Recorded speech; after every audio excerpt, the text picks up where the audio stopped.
Hi everyone, I'm Melissa with Midnight Hour Oil. Today I wanted to share with you another warning dream I received last night, and I believe this dream is connected to the dream I was given a few days ago that I shared about where the church has kind of gotten out of the open waters and has gone down this channel where there's death and dry ground. And I feel this is connected. Okay, so in the dream I was given last night, I came home from church and I was actually going to my parents' house. I was at their house. And I went into the bedroom and I looked up in the ceiling, and the drywall was so wet that it looked like it was just ready to collapse. And I was praying. I was just like, "Oh, Lord, don't let the ceiling collapse." So I went outside, and my mom and dad had just gotten back. Now my mom and dad passed away years ago, but I believe in this dream the that my dad symbolized the father. Okay, and so anyway, we were assessing the damage, and the damage was really, really severe. And you could literally see as the wind blew, the front part of the roof was disconnected. It was kind of blowing open. You could see into the house. I mean, it was really bad. So my mom and I were doing something to try to repair it, and I said to her, "Well, where's Dad?" And she said something like he's going to get the heavy duty tools. And I was like, "Oh, well, the door opens, my dad comes in, and he has all these tools, a lot like what a contractor would have if he was about to build a house." So my dad was ready to start doing some major repair work to the roof. All right, so as I prayed about this dream, I felt like the Lord led me to Ecclesiastes chapter 10, verse 18. Okay, and this is what it says: "Through laziness the rafters sag, because of idle hands the house leaks." So, what I feel the Lord was showing me in this dream is something very similar to what I shared a few days ago about that pastor. Okay, he was called to a work. He was called to open a home for pregnant, single moms so that they wouldn't abort their babies. Okay, that was his personal call, and he has not done it yet. And my friend Gloria, 6 years later, she was shown, I think a year ago, that these babies have been dying. Okay, she saw this river of blood with tiny bones in it, and she was shown that many of these children have died because of this pastor's disobedience. All right, and this pastor is now getting ready to go on a 6-week mission trip to Africa. All right, this is the problem.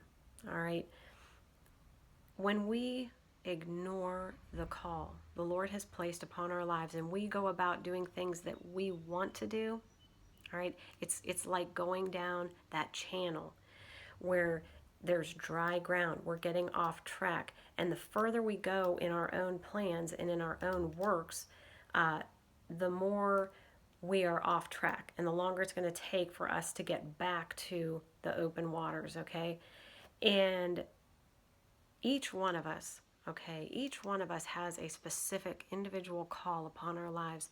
And just like that pastor, that call could be saving lives. We could be called to do something that would result in people being spared, children being spared from being aborted, or something. It doesn't matter how big or how small that call is or that work is. I mean, it could be taking food to a neighbor, making and establishing a relationship with a neighbor. It could be, leading a Bible study in your home. It could be going on a mission trip to Africa.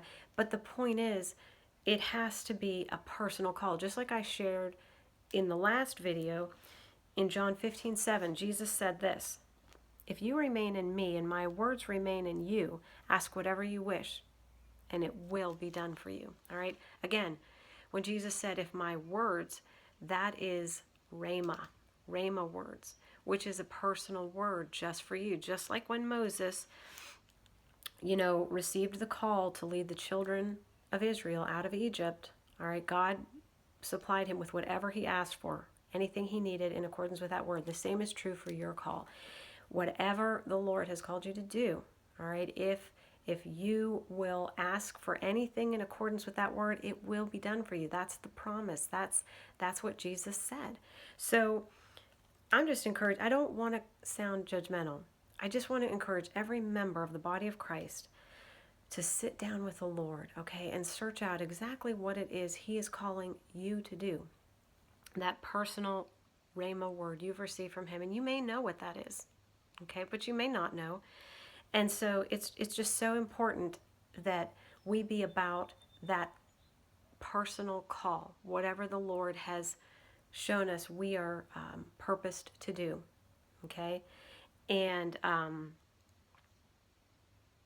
believe that when we are about His business, doing exactly what we're called to do, that everything just falls into place, okay? I believe there's no greater reward. I don't believe you feel more satisfied doing anything in life than exactly what you were purposed to do. I think that's one of the litmus tests, that when you are doing that thing that you were called, that you were prepared to do, that you will just have such a joy in doing that. And so I just, again, church, please take time to search out what it is and trust the Lord to answer any prayer request, anything that you need. Don't let anything stop you. Don't let the enemy in any way have his way. Just like with that pastor, the price that's being paid now is extremely high, with all the babies that have lost their lives because of his disobedience. Please take time to search out what the Lord has for you to do. And again, if you have any thoughts, if you have any comments that you'd like to share, by all means, please do. And if you're doing something that you've been called to do, the Lord's called you to do it, share that. I think that will encourage the body of Christ, to know that others are walking in their call. And as always, it is my prayer that we will all continue to keep our lamps burning bright while we wait for Jesus. I love you all. God bless you.